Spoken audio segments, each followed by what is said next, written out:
Bob Iger pulls out a remote and presses a button and wheels in Walt Disney. But it's like a robot, and it like has his head, and they're like, guys, because of AI, because of just technological advancements, we unfroze Walt Disney's head, which has been under the park forever, by the way, and he is our new CEO to come back. Thus, our movies are racist again. That's right, everyone. Walt Disney is back. We're making anti-Nazi propaganda again. Yeah! We're doing live-action Song of the South with Dwayne Johnson, and it's gonna be great.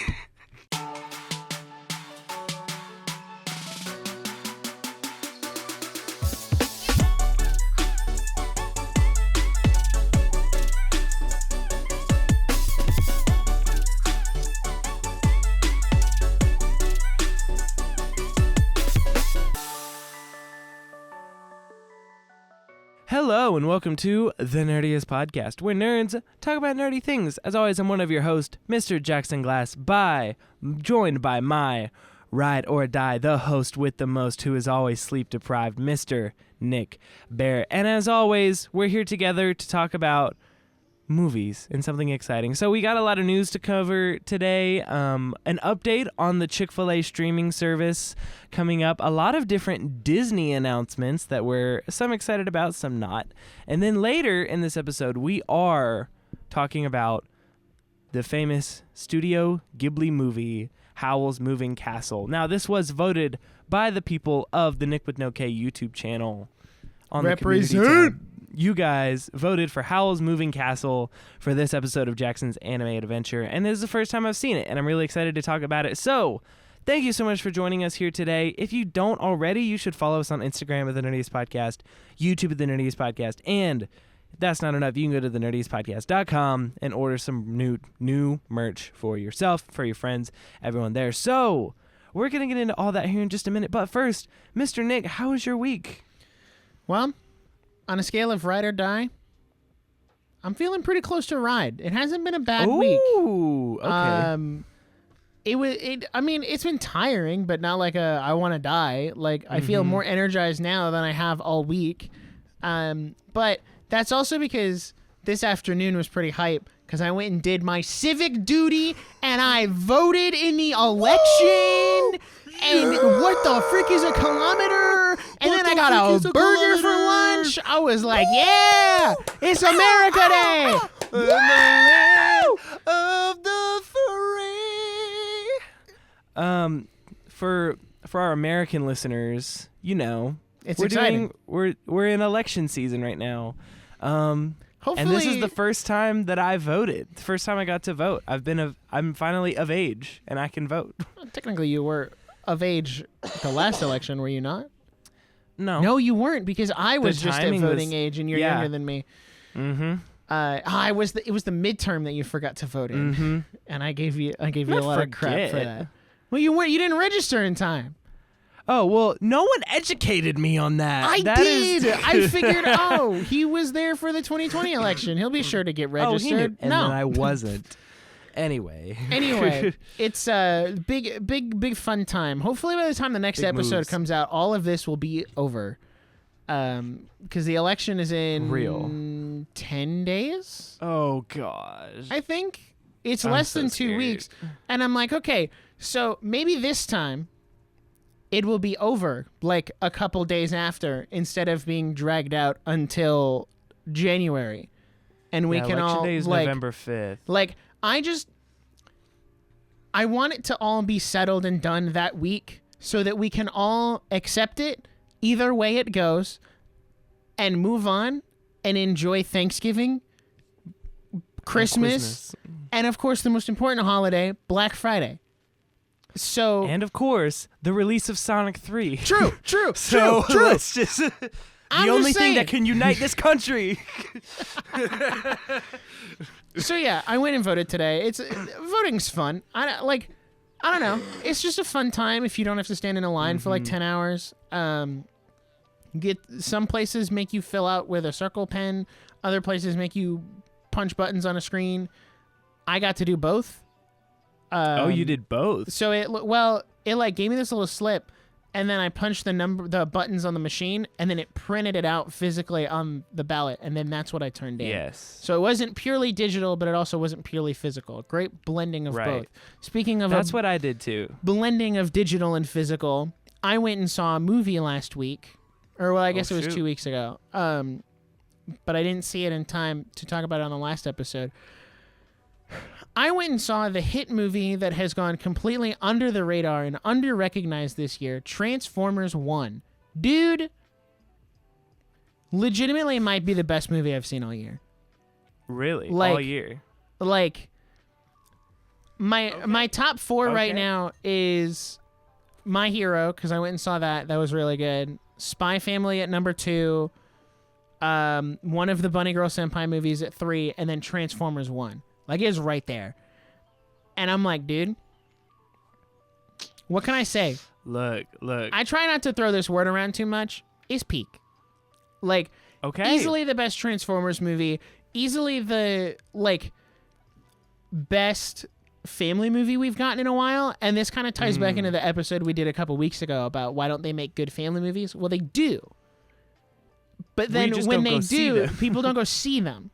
So, like, Transformers 1 is a incredible family movie because I went with one of my other young adult friends and we both like had a great time, even though we're not like kids, but we're both Transformers fans. So we had a lot of fun seeing that. It was really funny. The action was really well done.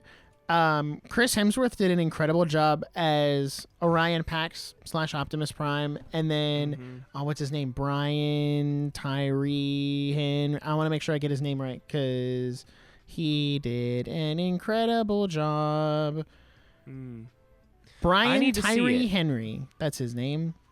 I need to see it. He did an incredible job as D16 / Megatron. In one of I think the best vocal performances this year. So you do need to see it. It's on digital, but you could probably still swing in a theater and see it. I could probably still swing to a theater. And I think the theater's probably the better way to see it. What I am concerned about is that this amazing movie will not do well enough financially, and they will yoinky sploinky the sequel that they had planned away, which is what I don't want them to do because it's a like satisfying like story overall, but it's also like they tease very well for a sequel. And like interesting. You could do a trilogy. You could make it an ongoing film series. I don't know. I mean, you could even move it into a new show if you wanted to. It was just good. And I really like the story. The story dealt a lot with injustice and the ways to deal with that. And I contemplated making a video about it, but then I'm trying to have more pieces of media that I just enjoy and don't necessarily make content about. So you have to monetize everything. Yeah, I'm trying to do that less. But it was really good. And if you haven't seen it, I highly recommend you watch it. I want to get the Steelbook when it comes out in December. And I might watch it again between now and then, or I might just wait till I get the Steelbook. And if I do that, it might jump even closer to number 1. So we'll see how that goes. But we will see. Outside of that, I haven't been doing much. Just making videos on YouTube, work, and I'm streaming on Twitch now. So if you want to go follow me on Twitch, it's Nick_with_K. So nice. Playing Twilight Princess HD for a while. That's wild. So what about you? How have you been? You know, on Ride or Die, I'm riding, baby. Let's go. So double ride. Can we get a shirt? Dude, never say double ride ever again. It's one of those I thought about it like after I said it. Ding, ding, ding, ding, ding, ding, ding. Double ride, baby. Can we make a shirt that's like a spectrum and it just says ride on one side and die on the other? I'm doing good. It was a good week. My homework just kind of dropped off the face of the planet. And it was just like, yeah, no homework. I was like, oh, sick. I'm in. So I've really just been doing a lot of work. I've just gotten a lot of rest. Yesterday morning was, I think, the most sleep I've gotten in a single night in maybe a year. In like a very, very long time. Because I went to bed at like 11, which isn't early. That's late to go to bed. But then I woke up at like 9. And so I was like, oh, okay. Like I actually like felt good, but it was also like I had class at like 9:30. So it was the only time I've rushed to class in the last like 2 years. I was like, man, freshman move. So anyway, that was really great to just kind of catch up on some rest and some sleep. I'm at a point right now that I for a term I coined in high school called living in the kitchen. And it's essentially when you're living in the kitchen, you're always cooking something. So I'm living in the kitchen right now. We're working on our next EP right now, which is super exciting. If you don't follow Jackson Glass on Spotify, we're doing an EP series. That one's almost done, which is so exciting. I'm working really hard on a short film that will be in production very soon. I'm excited about that. It's very different from anything I've ever made, so that's really good. I did that. I've worked on a couple of videos for other people. Just doing like a lot of contract work. I'm working on a music video for someone that'll hopefully be out very soon. So, I'm just also doing YouTube stuff. I edited a ton of shorts today. I'm writing a couple videos. We're working on podcast stuff. We're trying to like get back into a good podcast rhythm. But man, I'm living in the kitchen. I'm living in the kitchen, and it's exhausting, but it's so filling. And I'm just happy to be here. I haven't been watching a ton of stuff. We're getting like our Halloween movies out of the way because I don't really like Halloween movies. That's so fair. But we want to watch like a few before. So we watched like The Nightmare Before Christmas the other day. That's a great movie. But that's not a Christmas movie. That is a Halloween movie through and through. So really, I just want to watch The Haunted Mansion. And then I'll be good. It's almost Christmas time, guys. November 1st, we're so I'm putting close. the tree up. We are so freaking close. I do not like Halloween. It's just not for me. It's the spooky, like, I like autumn vibes. Like, if you want to do, like, jack-o'-lanterns and, like, leaves falling and cool weather and sweaters and stuff, that is 10 out of 10. But, like, Halloween it's just tacky. Like, Halloween decorations don't look good.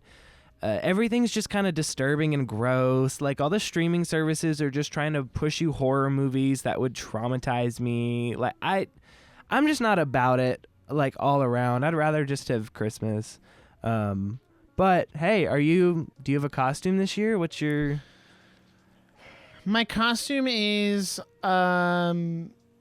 still living at home 22-year-old who can barely afford gas. Okay, so hopefully you're it's wearing it right now. the last year I have to break out this costume. But one can only hope.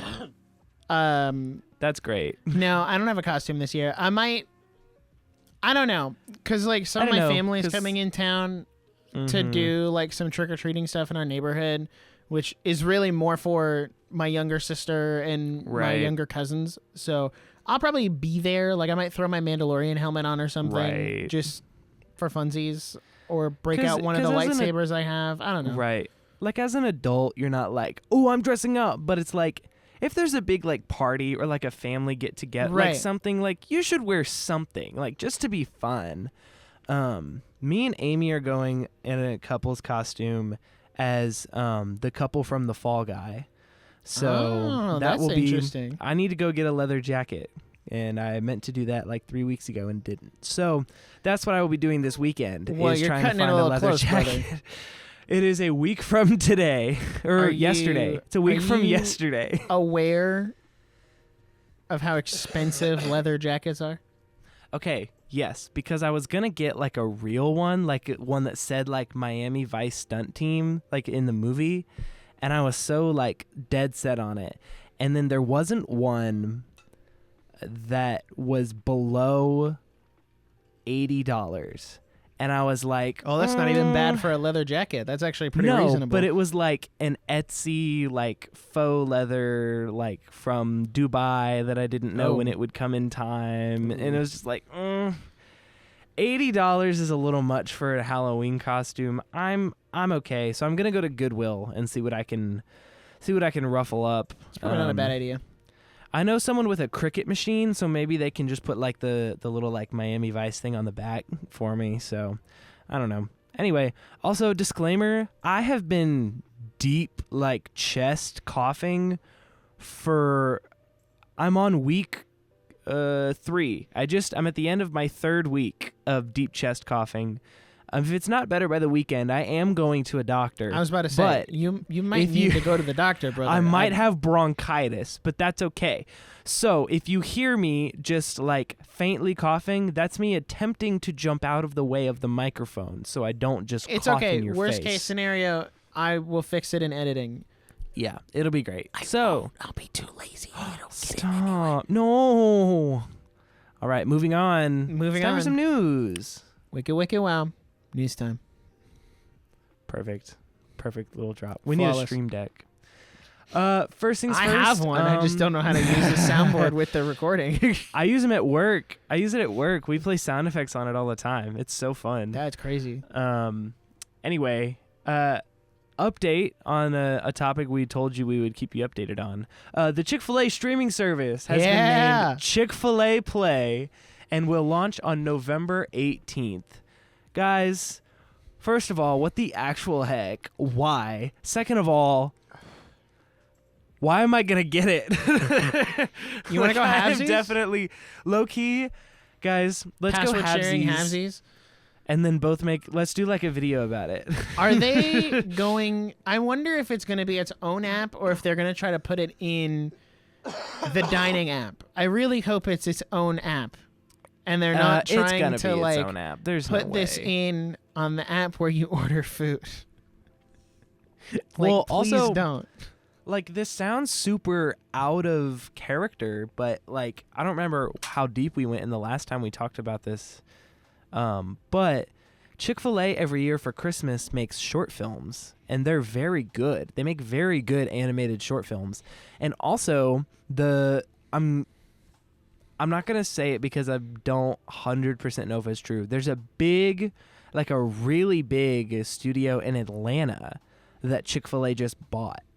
And so it's like one of the like big Atlanta studios. I am 99% sure that's true because my work has a station in Atlanta or somewhere in Georgia near Atlanta, and they also told us that there was a big studio that just got bought by Chick-fil-A. I heard it from a dude from church, and he was like, "Yeah, my sister-in-law was the makeup artist for Twisters, and she said they just got bought out." And I was like, "Oh, sick." So Chick-fil-A doing movie now. And honestly, I never thought that we had a chance in the movie world until now. Yeah. So like, here's the thing is like, I really don't think they're gonna lose any money over this. No, like they're so big. It's just kind of a fun little experiment to see what happens. And if they make money, great. If they don't, they can write it off as a business expense and say, "Well, we tried," and then go back to making food. Also, the thing is, like, they think about this move as a brand. Like, Chick-fil-A is more of a brand than anything else because they've always just done really high quality chicken sandwich, fries, mac and cheese, like sweet tea. Like, they have not ventured far from that at all. Nope. But they say if we can consistently keep up that quality and just build a brand, then we'll be successful. And they have been. And so, like, maybe that'll blend over into their streaming service. And maybe they're just, like, not reinventing the wheel, but they're like, yo, making streaming content isn't that hard. Just get competent creators and don't, like, stifle them. Right. So, like, but also, like, Nerdiest After Show moving to Chick-fil-A Play. High key.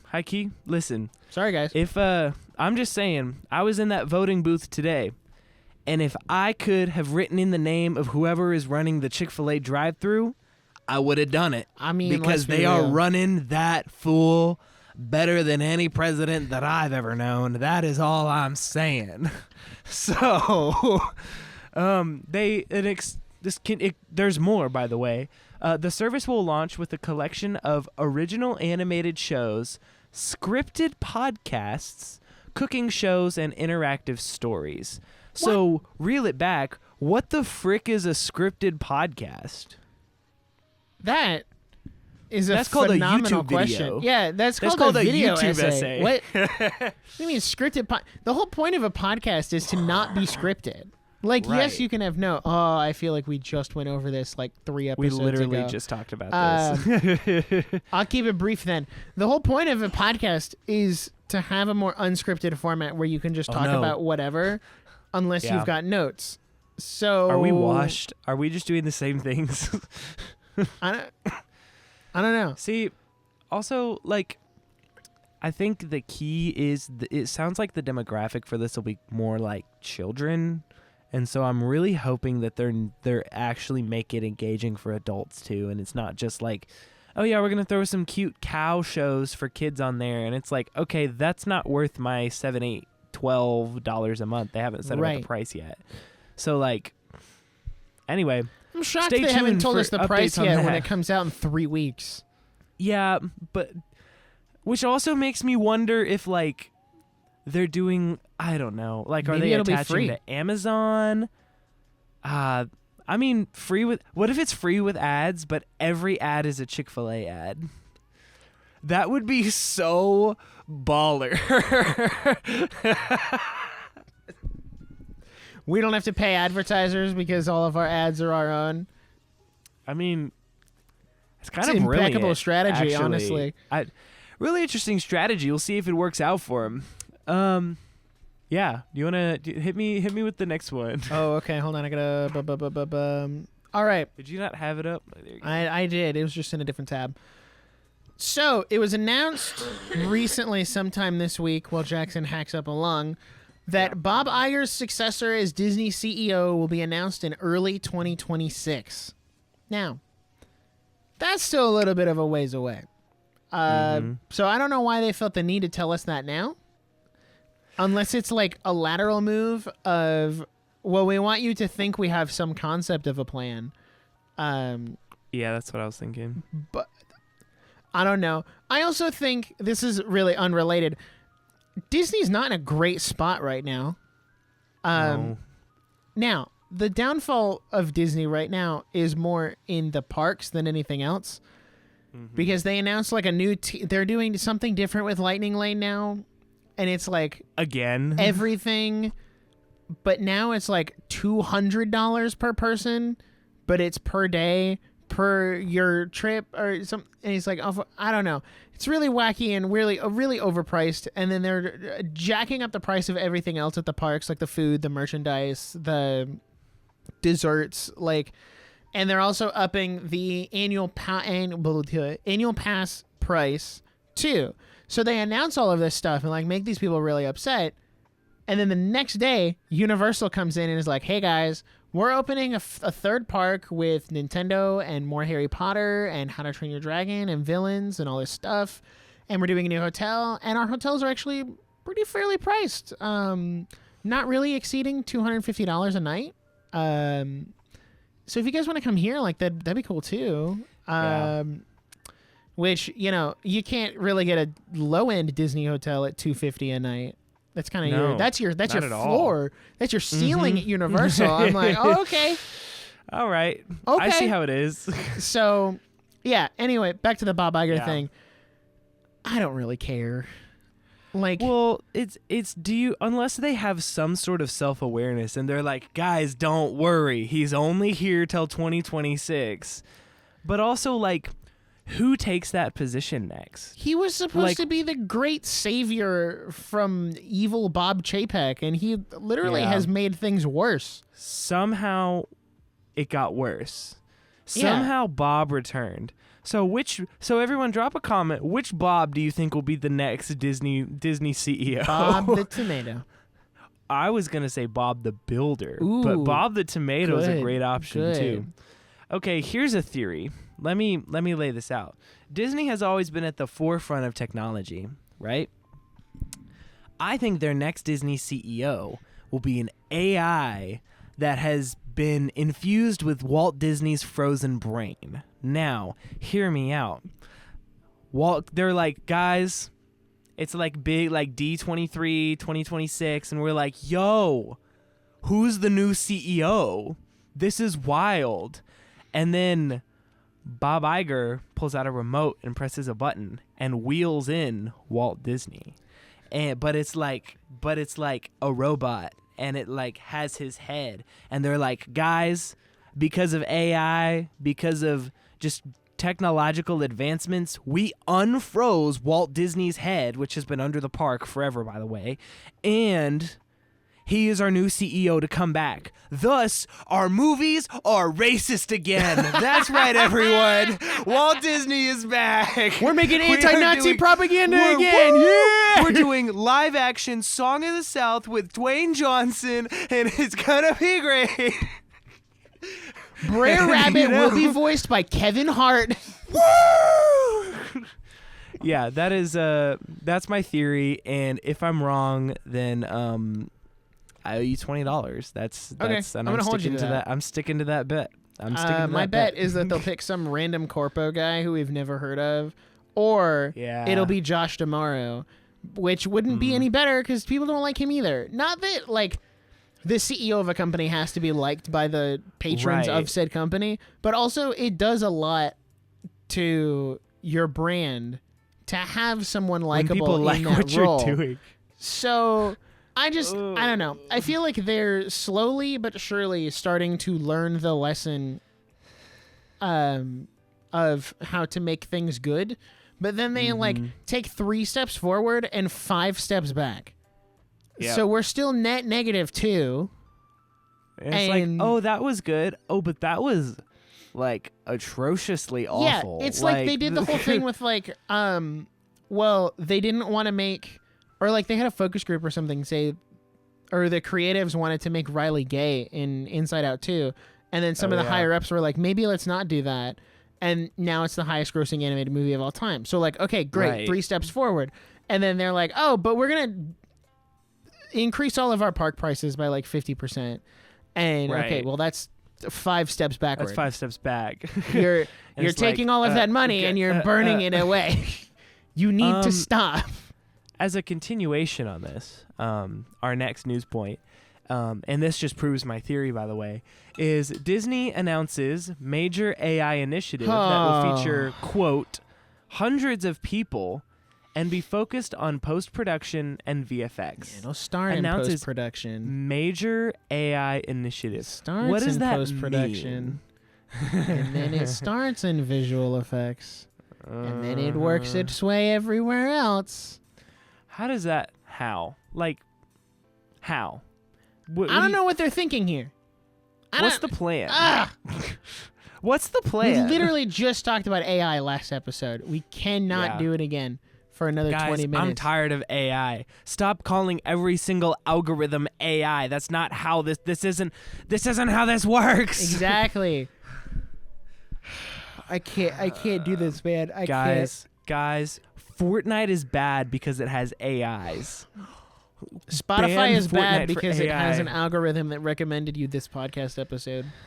That's why I use Apple Music. Apple Music also has an algorithm that recommended someone this podcast episode. Yeah, you're right. So here's what's so frustrating, and like this is beating a dead horse, so I won't spend too long on it. But like, what is Disney gonna do in 5 years when we're done with the AI craze? Yeah, like what happens when this fad is over? Then what? And they're like, well, shoot. And you've built your business around hundreds of people. Yeah, well, OpenAI is bleeding money. They lose like $700K a day because they haven't learned how to monetize entirely yet. But also they keep like releasing new features for the free tier, and I'm like, hey, Dumbo, maybe if you want more people to pay, you got to stop giving the people things for free. Yeah. Which is like stupid because I want the free things too, but also like this is just a general like cybersecurity principle. If something is free, you are the product. So it's like, oh, but Be Real is free. How does Be Real make money? Fascinating how Be Real wants your location information. Fascinating. Fascinating how Be Real wants access to your photo stream. Fascinating how, but Instagram is free. Fascinating how Instagram wants, if something is free, you are the product. And so it's like ChatGPT is the exact same way. They're taking your data to update their training models so that they can make more money, but it's not working because AI is a fad, and we keep saying it's going to replace everyone's jobs, but they said the same thing years ago. Like, anytime there's a new piece of technology, we pretend it's the end of the world, and we're obsessed with it for 5-6 years, and then we realize, oh, hey, by the way, when people with actual bodies and brains and souls and hearts make stuff, it's better. Yep. Who was going to tell me that? We accidentally proved that humans actually have souls by creating AI and showing what art would look like if it didn't have one. Correct. Anyway, that's my daily AI rant. Yeah, I'm also like, here's the thing. I don't think people hate AI. I think at least a lot of the pushback I've seen to AI is the generative AI that is legitimately scanning and stealing people's work from the internet to generate images or make videos or whatever. I think that's what people have a problem with, not necessarily the idea of ChatGPT being able to generate you a transcript or outline a video. Like, that's all very helpful, but it's that generative side, at least that I personally have an issue with, because at that point it's like, okay, well, and I talked about this last time with the like generating YouTube thumbnails and stuff of like, at what point are you just being lazy and not like doing what you're supposed to be doing? Right. So I don't know. It's dumb. And Disney says it'll start, or they say it'll be in post-production and visual effects, but it will eventually worm its way into the other aspects of the creative process because it's how it is. It's a slippery slope. They'll see how efficient the VFX and the post-production is, and then they'll be like, okay, well, let's implement it in actual production. And then, and then we'll let it do the pre-production. You're down from there. And it's also like, AI is expensive to keep up with. Like, we keep saying AI is this cost-cutting measure. Well, guess what? You still have to hire someone to monitor the AI, and that costs more than the actual paying someone to do it. And it's so funny because there's companies, and I don't know the exact name, so someone can fact check this if you want. There are companies that are getting in trouble, and they're saying, like, they realized that instead of maintaining the machine learning software to do these algorithms for AI, they realized it's faster, easier, and cheaper to just have people do it. So they were taking work that people made, like people wrote it, and said, hey, look at how good our AI content is. And it was like, some dude probably got paid like $5 an hour to write that, if that, probably lower. And they're like, hey, look at this AI. Like, isn't our AI amazing? But it's cheaper, and it's the buzzword, and it's all marketing, and it's stupid. So anyway, this isn't the AI podcast, but I just genuinely but it sure could be. This is what the world we're living in is always talking about. And like, this is what the media world is always talking about. So it's just important to keep up and stay educated on this stuff. So anyway, next point. Speaking of Disney, which this felt very much like they dropped the AI stuff and then they very quickly dropped this because they try to always package like a bad thing and a good thing together. We got new 4K. Do a compliment sandwich. We got new 4K steelbooks for The Mandalorian Season 3, Ahsoka Season 1, Hawkeye, and Loki Season 2. And they will literally make a 4K steelbook for everything Star Wars except for Star Wars Visions, Book of Boba Fett, and Star Wars The Clone Wars Season 7. So, until they make a Clone Wars Season 7 steelbook, I will not be buying any of their steelbooks. I'm going on strike until you put Visions and Clone Wars on steelbook. Disney, you've heard my demands. Now do it, because I know you listen to the podcast. Do you want a Boba Fett steelbook? It's more about the principle than anything else. Of like, they have put every other Star Wars show they've done, except for The Bad Batch, Clone Wars, and Visions. Seems like they're targeting animated things. But you guys Also, shouldn't, because Arcane is a Netflix exclusive, and they just got a physical 4K steelbook. So checkmate. Well, the thing is, like, I'd understand for Visions if that was like a rights issue, because so many different studios worked on that. But I'm sure Disney that's just, owns all of it. Yeah, but like, I'm sure that's complicated. But like, you're right. The Clone Wars thing is stupid. Like, they're begging people to pirate at this point. If they really wanted money, they would do a complete 4K steelbook collection of seasons 1 through 7. Right. They would do it, and I would buy it. If it was like $300, I'd do it. I would pay that to have all 7 seasons on steelbook, dude. I would, because then I'd never have to buy Disney Plus again. That's real. You're real for that. I don't know. And they're running out of shows to do, if you really think about it, because they've done all their big ones now. And they're not really doing new ones right now. Like, right. They're kind of... Star Wars is kind of floundering right now. Like, it's not... So sad. It's so sad. But continuing into that, Steve Knight is no longer writing the Rey movie. Nope. Tell me about that. That's all I have. That's it. He's not doing it. Who is Stephen Knight? I don't know. Let's do a quick IMDb search. Let's do a little... Oops. That's the wrong... Not IMSB, IMDb, you silly goofy goober. IMSB. Steven... I'm a B. Stephen Knight, he's a writer.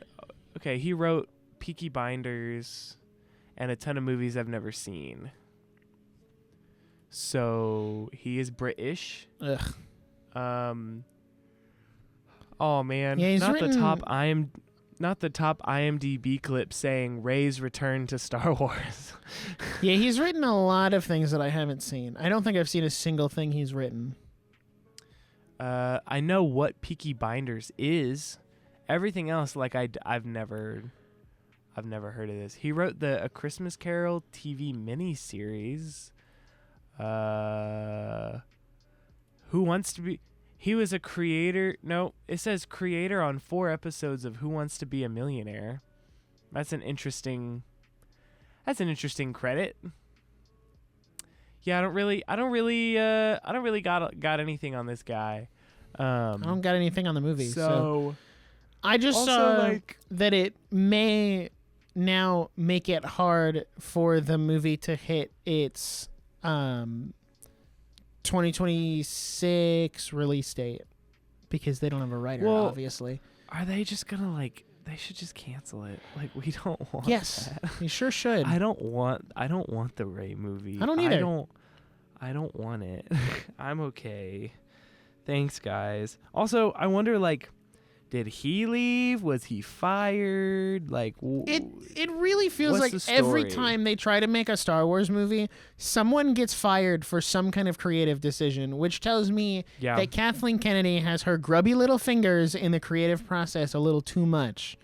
The only time they haven't fired someone is for the shows. That's been pretty consistent, and those have been pretty consistent. But then you look at the movies, 7 might have been the only movie they didn't fire anyone. Same for Rogue One. Rogue One was pretty fine. But then after 7, we got The Last Jedi, and they let Rian Johnson do his thing, and then they gave him a trilogy, and then they fired him and took his trilogy away because people didn't like The Last Jedi, even though that is not indicative of his ability to write a trilogy of completely separate Star Wars movies, and I've never understood why Star Wars fans don't like that. That drives me up a freaking wall, by the way, that we did not get a Rian Johnson Star Wars trilogy because people didn't like The Last Jedi. He did the best with what he was handed. He was handed a broken mess with no oversight and did his best. And you took away his trilogy because the fans were a little whiny about it? Mark Hamill was doing method acting for that role. He's the same in that movie as he is in real life. Rian Johnson didn't even have to write that in the script. It was already there. He just showed up to set. And can I go on a little tangent about Mark Hamill real quick? Just 30 seconds. Yeah, go for it. Yeah. Take the time you need. So this is another thing that drives me up a wall, and it really made me mad this week. So I know we don't get political here on the show, and I'm not really going to, but Mark Hamill is a very infamous Trump hater. Like, more so than any celebrity I've ever seen. And I've kind of made peace with that. Like, he's just kind of okay, whatever. You're free to have your opinion. You don't like the guy. I don't think you should be as vocal about it, because he's said a lot of things this year of, like, if you're a MAGA fan, well, you should go force yourself, like, at a convention and stuff. I'm like, dude, you're an actor. Like you can have your opinion, but, like, don't start dividing your fans based on who, like, their political belief. Anyway, what really got me this week, though, is this week was Carrie Fisher's birthday. And rest in peace, late Carrie Fisher. Mm-hmm. Gone too soon. So Mark Hamill takes to Twitter to talk about how much Carrie Fisher also hated Trump and would be voting for Kamala Harris. And he was like, I'm here on her birthday to remind you that she hated this guy and would vote for this person. And I was like, get off the internet. I am Carrie all Fisher's for name everyone out of her mouth. Having their own political opinion. That is the essence of what this country was built on. But for you to dig up the name of a dead person to push your own political beliefs is incredibly insensitive and made me so uncharacteristically mad because it's so stupid. I don't care how Carrie Fisher would have felt about it. It doesn't matter. The same way I don't care how you feel about it. You should be honoring her and her memory and the work that she did on her birthday.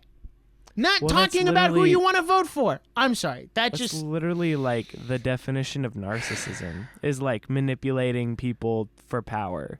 And so it's like, that's just crazy, especially like a friend, like one of your friends that you worked with for years. And you're like, yeah, rest in peace. This is who they would have voted for. And it's like, whoa, who asked? Like literally, like no one was wondering who Carrie Fisher was voting for. Oh, if we're going to play that game, let me be like, who do we think Robin Williams was going to vote for? It doesn't matter. Right. If your political opinion is swayed by Mark Hamill, like grow a backbone, please. Like get your own opinion. Yeah, really don't listen to celebrities who have no financial stake in how the government operates, by the way, which is why I get so mad when people are like, Taylor Swift told me to vote for this person. Why? She's like a multi-trillionaire. It doesn't matter to her if you can afford gas or not. Why are you listening to her? Anyway. Which is both sides too. Yes, it is both sides too. Even these crazy right it's not white wing. That's a little funny, but it's even the crazy like right wing celebrities are like, I'm voting for this person because this, and it's like, okay, that's cool. I just like your movies. Anyway, like I just, or like Jerry Seinfeld is so like he did this interview that I thought was interesting, where he was like, I said a long time ago that comedians should be the people that are like pushing the boundaries and like, you know, challenging society, and like there should be no limits. And he was like, honestly, I take that back. And he was like, honestly, I think comedy, like culture, he compared it to skiing. And he was like, culture sets the gates for comedy to ski through, and it's our jobs to carefully ski through those gates. And I was like, No. It's our job to smash the gates and figure out where the gates need to be re-put. And I was like, the fact that like Jerry Seinfeld, who is like such a good comedian, would be like, honestly, like there's a line where like you shouldn't be just blatantly offensive, because that's not what comedy should be. That's not funny. It should be something that everyone can laugh about. Right. It shouldn't be blatantly hurtful. That's not what comedy needs to be. But the fact that he's essentially saying, it's up to you guys what I'm allowed to say and what I'm not allowed to say, is like really like just not good for comedy, because the idea is to push the line a little bit. So I don't know. Essentially, long story short, don't listen to celebrities. Essentially, long story they have no short, stake in for your life. own mental well-being, block Mark Hamill on Twitter. That's what I've done, because I'm sick of seeing him, and I can't. He's such a disgrace to Star Wars now, because like he So used to be so sad. cool. Luke Skywalker's a cool character, but he's made it so hard to disassociate the character from the actor. Because he's so just rude. He's such a Like, grumpy he's just- old man. Yeah. And anyway, that was a tangent from Anyway, me getting that's upset about fine. Rian Johnson not getting his trilogy. Anyway, hit me with the all next right. news we'll, point. We'll kind of because that's go through these next. We'll go through these next three pretty quick, because there's not a whole lot to say. pretty much all your They domain too. announced, Yeah, I'm excited about all these. So they announced a John Wick anime adaptation that will be a prequel feature film, and it will show the impossible tasks that John had to do before retiring. Now, this is how you do it. Take notes, Peacock, because when there's 4 really great movies in a series, and we're like, yo, this is great movies, and there's so much world building here, there's so much to do.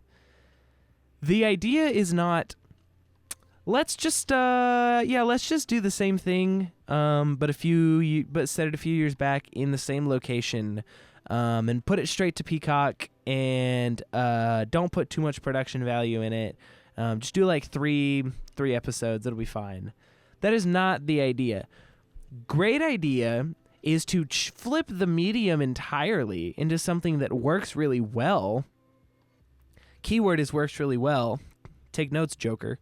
Flip the medium entirely on what and works really well, because these anime movies are like some of the highest quality animation on the planet right now, and their fight scenes are unmatched, and like you have to give them that.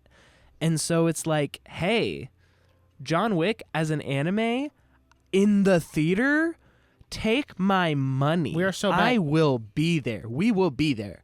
Anyway, that's super exciting. There's no date or any info on that, but I'm really, really hyped.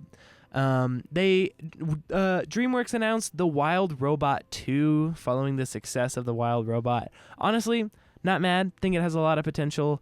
DreamWorks is pretty good at sequels. Think about like the Kung Fu Panda 2 is really good. Madagascar 2 is so iconic. I think like so, and then there's like Megamind. Well, we don't talk about that. How to Train Your Dragon. There is 2? hope. How to Train Your Dragon 2. That's a great movie. Shrek 2? Come on, get out of here. So Puss like in DreamWorks, Boots 2? Puss in Boots. Come on. So there's a lot of potential here for an expansion of The Wild Robot that I'm excited about. I need to watch that. We'll see how that goes. And then the final piece of news for today is Five Nights at Freddy's 2 has gotten a release date of December 5th, 2025. If I had a nickel for every time we could talk about a video game movie on the podcast in December of a given year, I'd have 2 nickels, which isn't a lot, but it's weird that it's going to happen twice.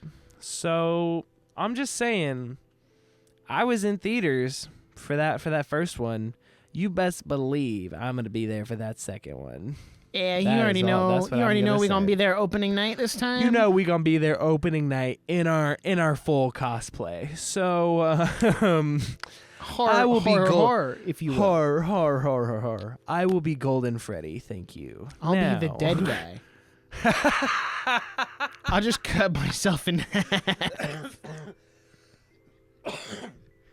It'll be so We can call funny. it a day. Oh my gosh. All right, unless you have anything else to add. That was our news. There was a lot to go over, nothing. but it was all really good. Now, moving on to air quote main topic of the day really is we've really gotten into the habit of like splitting episodes half and half, but that's okay. So, topic of today, Howl's Moving Castle, the Studio Ghibli movie. I'd like a debate settled. I know some people that say Studio Ghibli, and I just want your opinion on that. Yes. As someone part of the culture.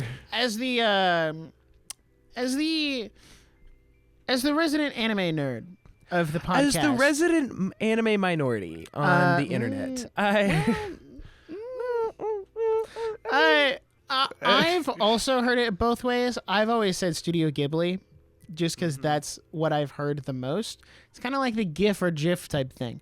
But you have to take into the context of it's GHI, and you also have like Ghost, which is GHO. So GH is usually G.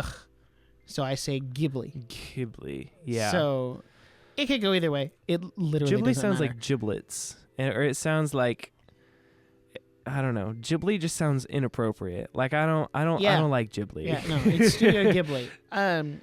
So for some context here, we really needed an episode to do for today. Today, yeah. And I thought to myself, what's something really easy we could do that like we could make a good episode out of? And I thought to myself, well, it's been a while since we've done a Jackson's Anime Adventure. Been almost 2. Well, by the time this episode comes out, it'll have almost been 3 whole months. Because the last one was My Hero back in August. So I thought, okay, well, what should we do? And I decided to let my lovely YouTube community over at Nick with No K, shout out to you guys.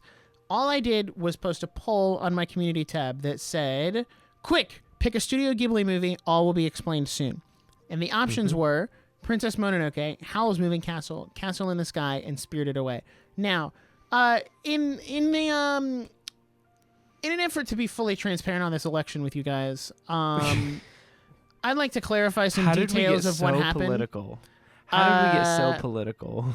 So I let this poll run for 24 hours before I made a definitive decision on what movie we were going to watch. Right. Because we didn't have a lot of time. We had to watch the movie. But at the 24-hour mark, Howl's Moving Castle and Spirited Away were both tied at 38% of the vote. And that was with about 175 votes in. So, we made an executive decision to watch Howl's Moving Castle because that's what we wanted to do. Not to invalidate your votes. Like, if Spirited Away was actually ahead, we would have watched that. But because they're tied, we did a tiebreaker vote, and that's the way we went. But see us as kind of like an elective college, if you will. Yeah, we're like the electoral college. We hear what you have to say. You can vote, but we don't really care because we're still going to do whatever we want to do. But if we don't like what you voted for, we're going to do something else. Which is not how and that it's like works, that. But I appreciate the joke.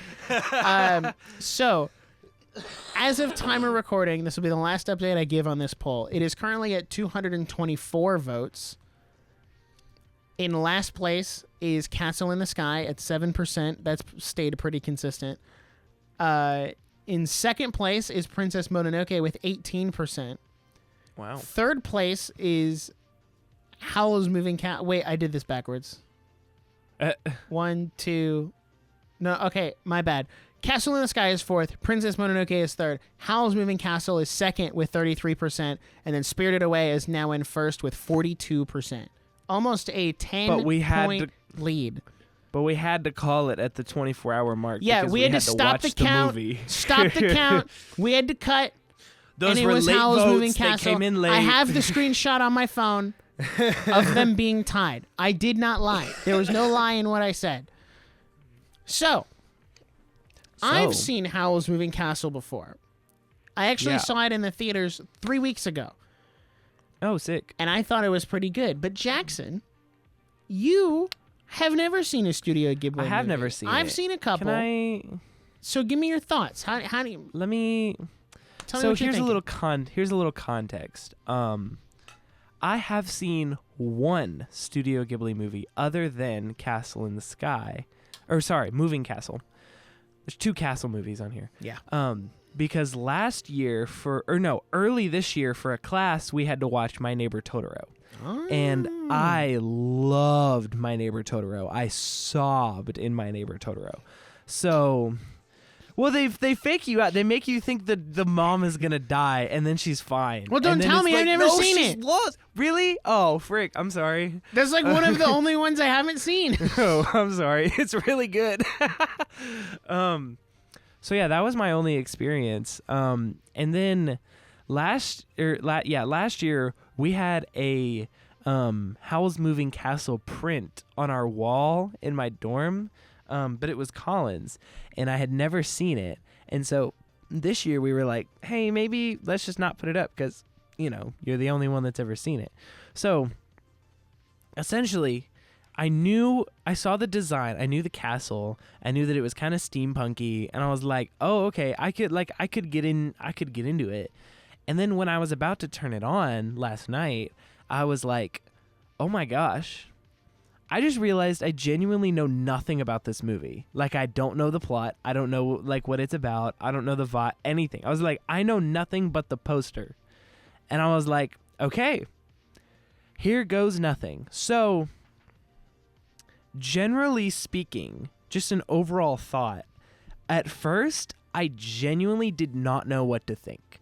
I thought it was a little off. It was a little odd for me because I felt like we had jumped into a story with no context, in that it's very much like you are immediately thrown into this world with no, there's no there's no preconceived anything. There's no narrator. There's no explanation. There's no nothing. No prologue. No anything.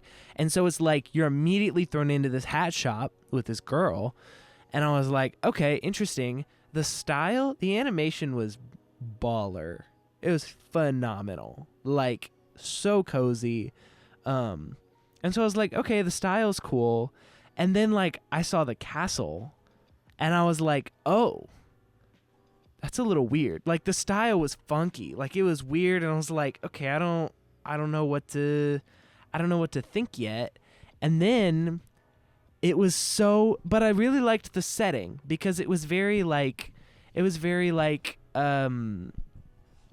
guess it was very British. It was very I don't even know the era, but it was very Peter Pan-y.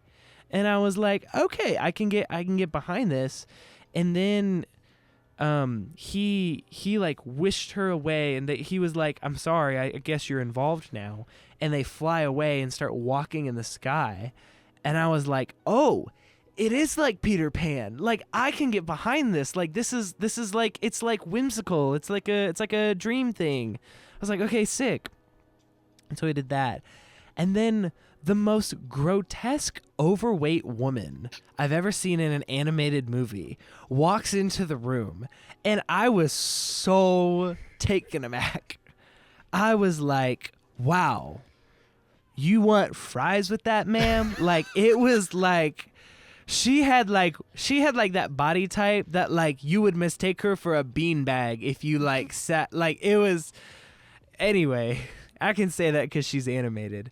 So it was that the style where they really intentionally made her really huge. And I think that was a really great character choice because she was a very gluttonous character and a very she was always wanting something. She always wanted power or there was something that she always wanted. And so it was really great character design. But at first I was like, oh, what the frick? Ew. Yeah. Ew. And so that took me back. And then she turned the young girl into an old lady. And I was like, oh, it's like that. We're doing the wizards and the witches and we're doing the magic thing. That's what we're doing. I was like, okay, sick. I'm following. And then she goes on this journey and the scarecrow. And I was like, bro, this movie whimsical as frick. I'm into this. I can get behind this. And I was really engaged. With it. And then she got into the castle, and I was thinking about how to build this in Minecraft. And I was like, this is so dope. And then Billy Crystal is the fire, because I watched the English version. Yeah. And it had Christian Bale was there, and Billy Crystal was there, and I was like, dude, the fire guy. Hold on, I don't remember his name. Calcifer? I gotta go back. Calcifer. I was like, Calcifer is my homie. I love Calcifer. Hold on, I'm gonna look up the character's name so that I don't. I have all the names memorized because I just watched it last night. Okay, so Calcifer, what a guy. Like, I love him. He was awesome. He was hilarious. He was heartfelt. And then, like, Sophie, like, as a character, and I'll get your take on this, I think as a character, she's interesting because I don't feel like by the end, we really still don't really know her too well. But I'll get your take on that in a second. The whimsicalness was wild, and then like the way that it like rotated and like took you to different places, and like it was like I really liked that it was a movie that could not have worked in anything but animation.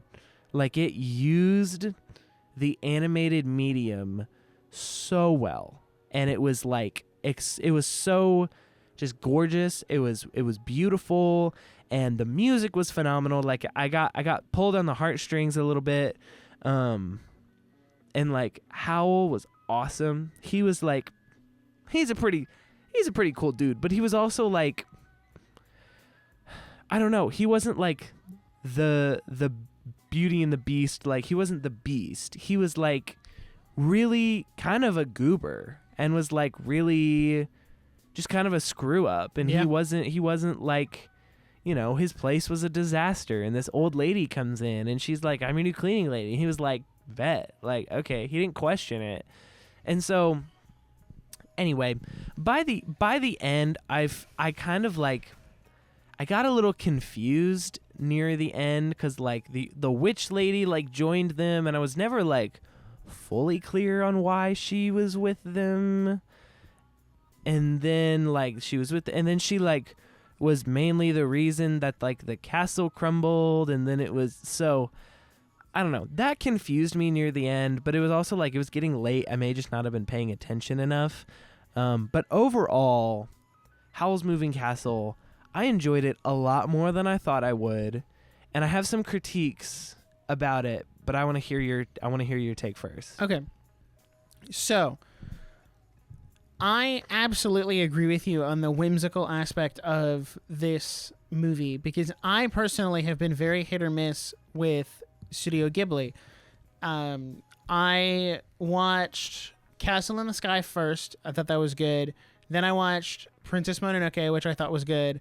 And then I watched Spirited Away, which I was like, it was all right. Not my favorite. And then I watched Boy and the Heron, which I was also like, it's okay. Not my favorite. So to watch this movie, and everyone was like, well, I think you're really going to like it just based on what I know you like and your taste in anime. And I was like, okay. So I gave it a shot.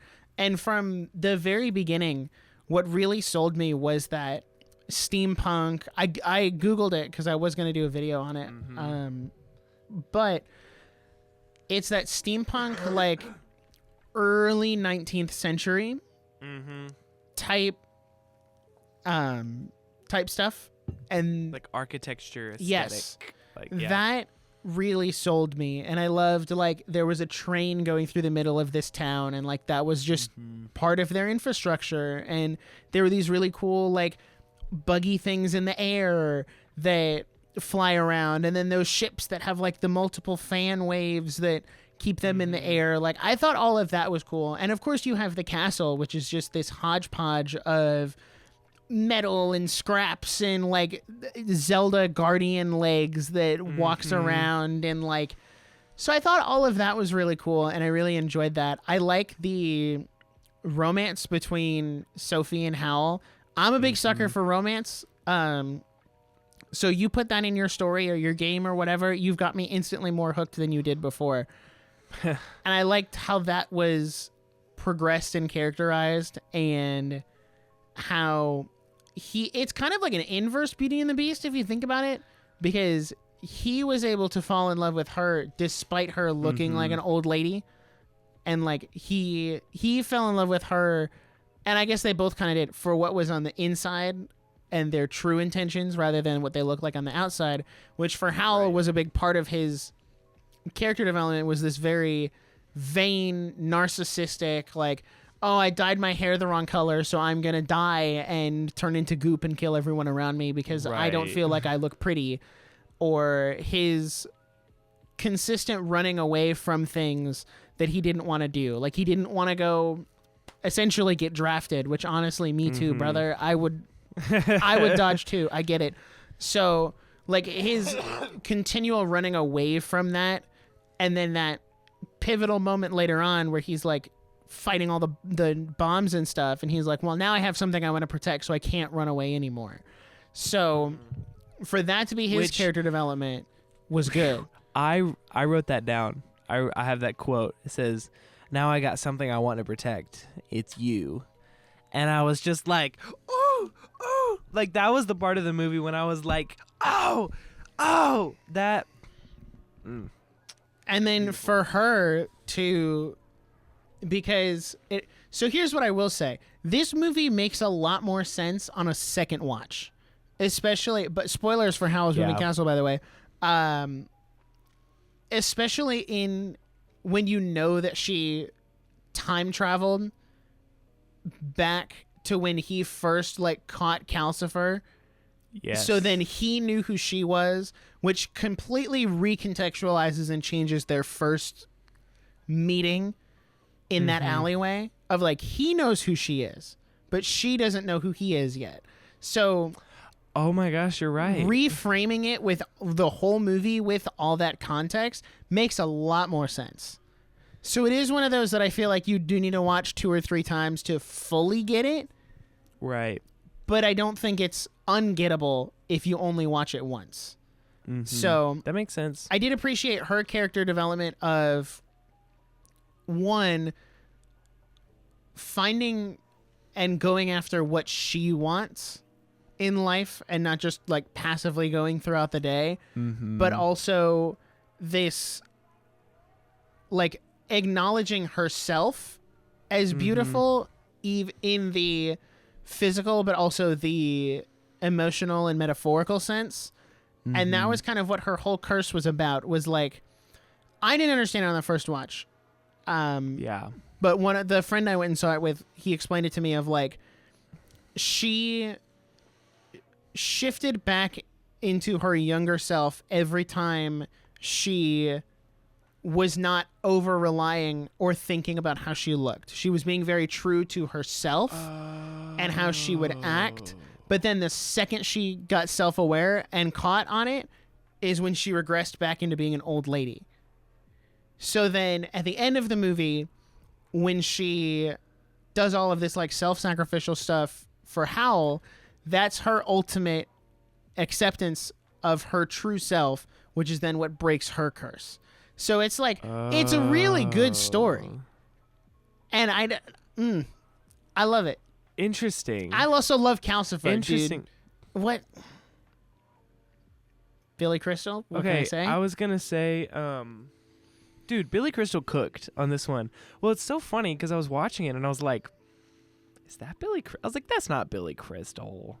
That's not. And then I looked it up and I was like, that's Christian Bale and that's Billy Crystal. And you know the crazy. kid is Josh Hutcherson, right? Yes, and then the kid, and I was like, but also, like, I kind of forgot, like, this is 2004 Josh Hutcherson. Like, Pre-Hunger young. Games. Like, yeah. Like, Josh Hutcherson was a child actor. Like, he was in Bridge to Terabithia and, you know, Race to Witch Mountain. And so when I didn't recognize him at all because I'm used to adult Josh Hutcherson by this point. So, I mean, 10 out of 10 cast. Because honestly, like, and isn't Christian Bale in The Boy and the Heron? No. That's I Robert thought he Pattinson. was. I think you're thinking of people who've played Batman who are now Wrong like Batman. in Studio Ghibli movies. If I had a nickel for every time a Batman actor played a character in a Studio Ghibli movie, I'd have 2 nickels. You'd probably have which more isn't a than lot, 2 nickels but it's weird that it if you happened really twice. think about it. I think Michael Keaton's been in a that's deep. Ghibli movie. Whoa. Let me see. Hold on. What is with this overlap? Hold on, I gotta look this up. Surely he's been in a... Yes, Michael Keaton was in Porco Rosso. Oh, Porco Rosso. Oh. Yeah, that's an earlier one. That's crazy. There's that. Huh. Okay. Good word. Also, this dub is done by Disney.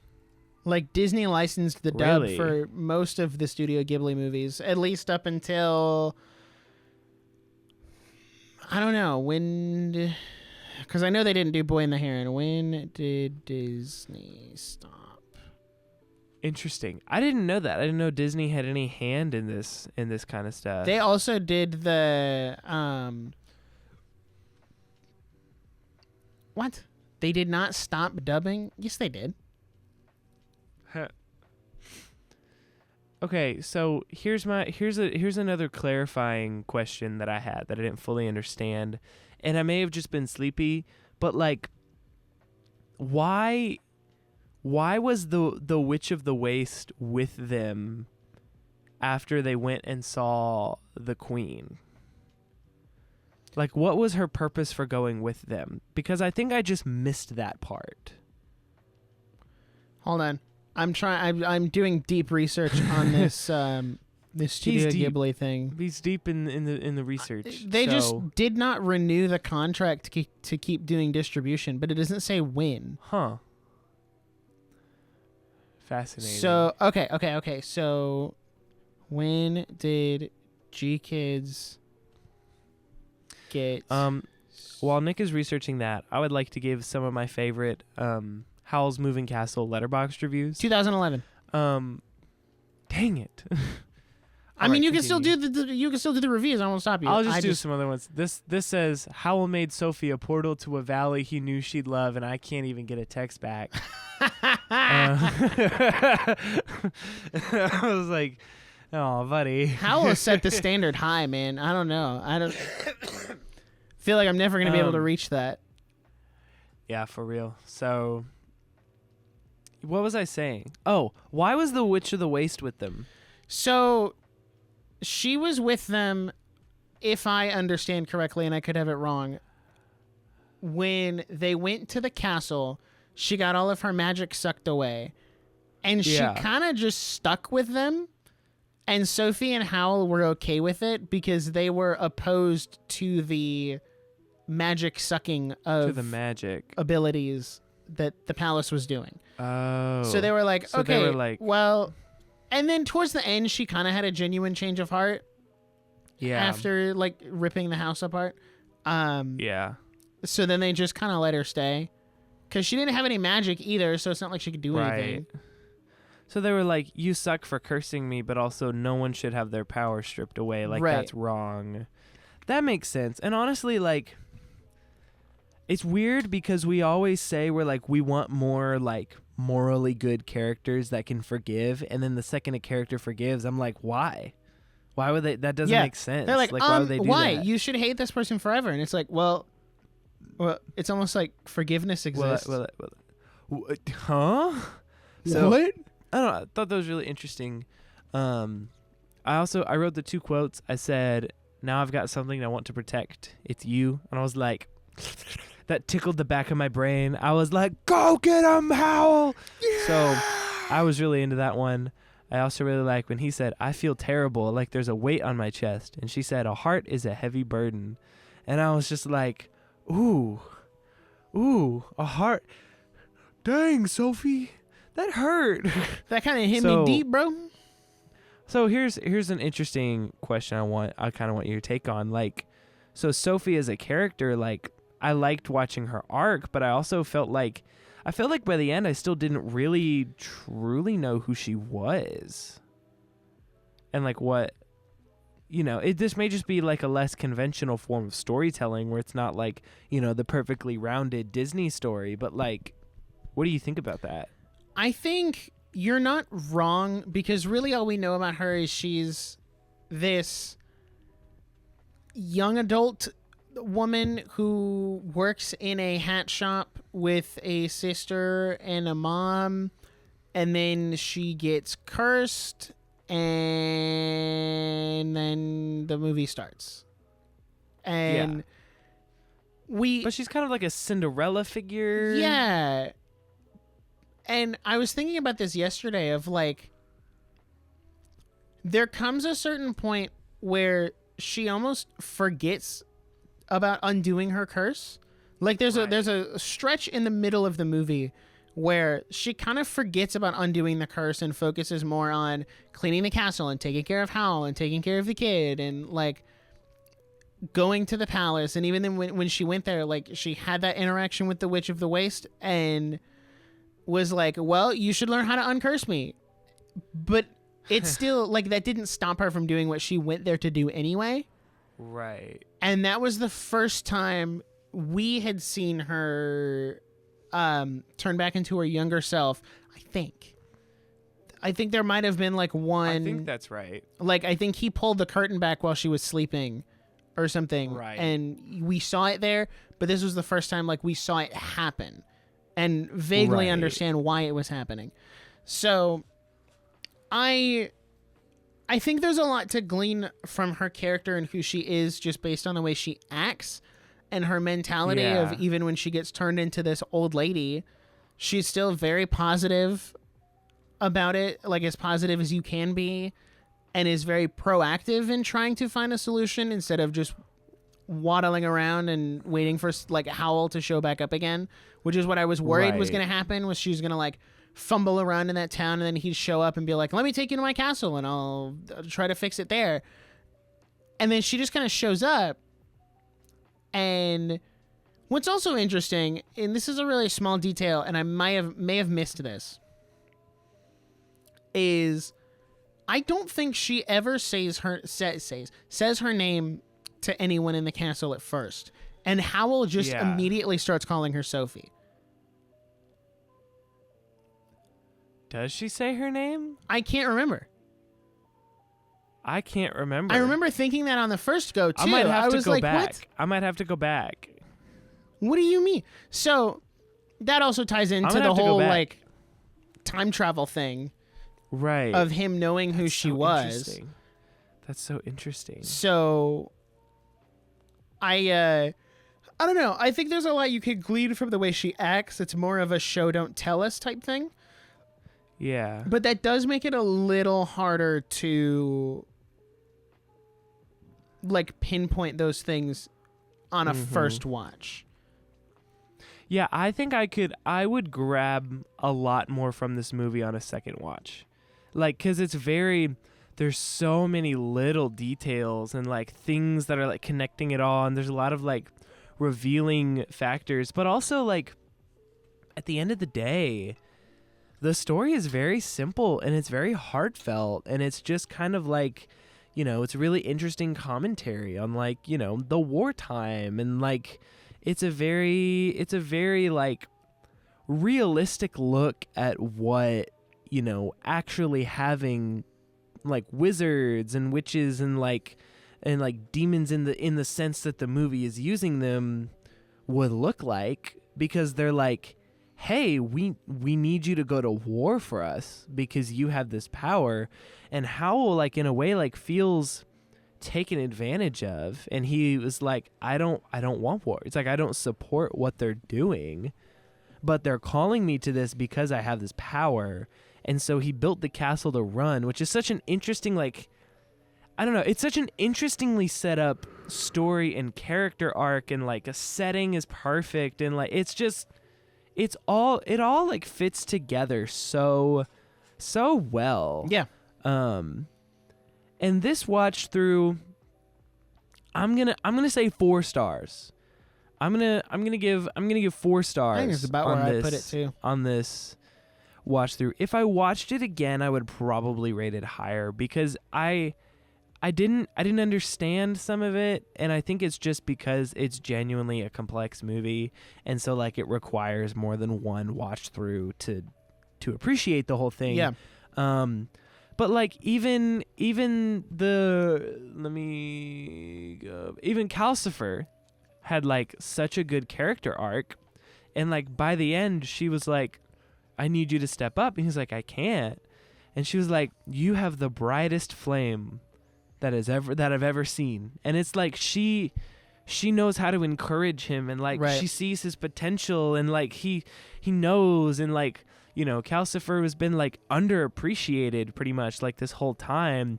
And then like once they said, because the queen said at one point, they were like, oh, you sold your heart to a demon.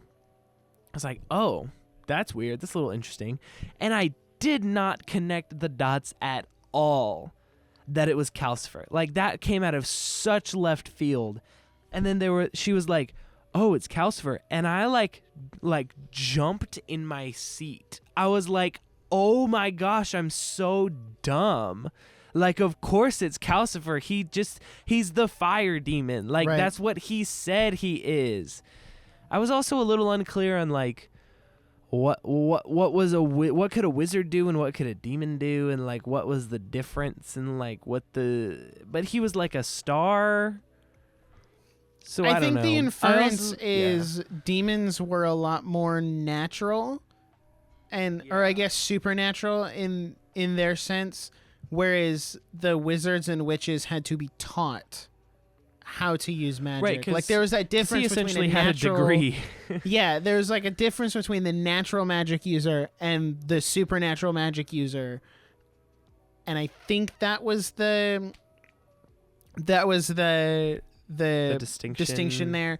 I did really like the parallel of all of these wizards and witches signing up to go to war and getting turned into monsters. I don't know if you picked this up, but it's a almost impeccable commentary on when you go to war, there is a part of you that never goes back to being human, just because of the nature of what war is. Right. It's dehumanizing. It is very dehumanizing. And I think it's a subtle way, or really honestly not subtle, because it literally, like, Howl has that conversation with Calcifer of like, they've turned themselves into monsters for the sake of this war.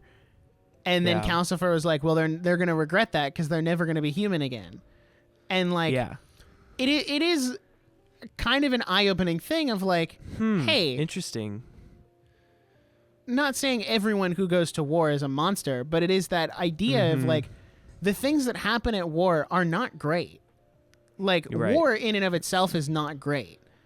And it's just like appreciating the weight of that is really interesting. Yeah, and the fact that this whole war got started because the prince from like the neighboring kingdom went missing. So one side was very quick to just be like, all right, well, time to start attacking the other one and carpet bombing their town. Right. Like, okay, guys, maybe we should talk about this. Why are we fighting over this? Like, we didn't kidnap your guy. So, but also like high-key realistic. Yeah. No talk. Drop bomb. That's how it happens. Go. That's how it happens. Yeah. So that is how it happens. That's an interesting thing I didn't necessarily pick up on, because there was a lot of war commentary that I appreciated. I thought it was really interesting, especially for like 2004. Yeah. You know, like 2004 wasn't like, you know, we weren't struck in wartime. Well, yeah, so we like, were. it's just a really. That was the middle of the war on terror, brother. I mean, post 9/11. I mean, yeah. Which is interesting because I'm undereducated. Because from an American perspective, that makes sense, because 2004, like, we were still in the middle of that war in the Middle East, which we were, kind of still are. But you have to then put this back through the lens and like reverse your thinking of put it back through the lens of the Japanese perspective. Right. Of, well, this is a Japanese film, but then go even further back because this is a Japanese film based on a pre-existing book that was written in, let me get the year of when this book was written. Oh, that's so true. That's such an interesting because that point. could also I didn't even consider that. Change. The book was written in 1986. Yeah. Would that have been the Cold War? 1986. I'm so homeschooled, so I'm sorry. Was that the Cold War? Conflicts in 1986. I feel like it was the Cold War. That feels right. I'm sorry. If you're like screaming in your car because I'm saying the wrong thing, I'm really sorry. I'm trying my best. Who wrote this book? Okay, it was a British author. So what wars were the British involved in? What British... Okay. When was the Cold War? This is what we're using AI for. What wars... Oh, the Cold War was in 1947? No, it was not. What the am I Cold thinking War of? started in 1947, 2 years after the end of World War II, and lasted until the fall of the Soviet Union in 1991. It was that long? Dude, I'm dumb. Dude, that's almost 50 years. I'm dumb. Now, granted, it Sorry, was just geopolitical tension between the United States and the Soviet Union. Right. Sorry, guys. I'm a little dumb. Yeah, I don't know what war would have been around 86, but who's to say? Who's to say? It's interesting. There's really great commentary in the film, though. Like overall, very, very well done war commentary that wasn't heavy, but it was very very thought provoking is how I would say it. Yeah. It was articulated very well. It was very formalist in its ideals. So yeah, I really like this movie. I think I would be open to watching more Ghibli movies because the two I've seen have been bangers. And so I need to get you on Princess Mononoke. I know. See, it went to theaters a few months ago, and I almost went and saw it, but because Princess Mononoke, I really like that one because you can see a lot of the inspiration for where they got Breath of the Wild and Tears of the Kingdom from. Yeah, and those being my two favorite Zelda games, mm-hmm. You can very clearly see that and Castle in the Sky. There's also a lot of that. Especially with the Sky Islands and stuff in Tears of the Kingdom and the constructs who have the really long flowy arms. Yeah. And it's you can see they took a lot of inspiration from those movies, and that makes sense. I really appreciate that. So that makes sense. My personal headcanon is that Castle in the Sky comes after Howl's Moving Castle, because then his castle goes up in the sky, and booyah. And it that's gets stuck awesome. Somewhere up there, and then it just stays. And that's awesome because castles in the sky is where they don't belong. That's where up they belong. There. That's where castles belong. It's official. Castles belong in the sky. Well, let's see if anything else to add. I'm pretty wrapped up. I think it's a great movie that I'm happy I watched. It was worth the watch. Highly recommend. Howl's Moving Castle. This is a little bit of a non-traditional anime adventure because I don't have anything for you to pick yet because I don't know when we're doing the next one. So that's awkward. We'll just surprise you guys with another one at some point in the future. We will at some point crawl out of our little cave to be like, surprise, we're doing this again. So this is why it's important. All the links are in the description.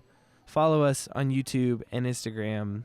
Not just the podcast, but us personally. YouTube, The Glass Studios, Nick with no K, everywhere. We're always putting something out. We're living in the kitchen essentially, so there's always something new coming out. Keep an eye for. We always like to give you guys a voice in what we talk about and just what we watch, just so that we can keep it fresh and know that that's what you guys want to see. So go subscribe on YouTube. Because we're very close to 1,000 subscribers. I'm trying to get a specific number. Hold on. 9. Where doth is it? 68? Is it 971? 975? 972. 972. That's what I was gonna say. Go follow us on YouTube. On YouTube, the Nerdiest Podcast. We're trying to get all 3 of our channels over 1,000 subs by the end of the year. Yep. I just hit 1,600 today. Yeah. Jackson is also very close. I'm at 776. That is correct. 776. 776. And I'm at 1.6K. The podcast is at 970. We can get there. We can get all of them over 1,000 by the end of the year. I just have slightly more inconsistent content because I am a full-time student. So every once in a while I crawl out of my cave to drop a video. So make sure you subscribe over there.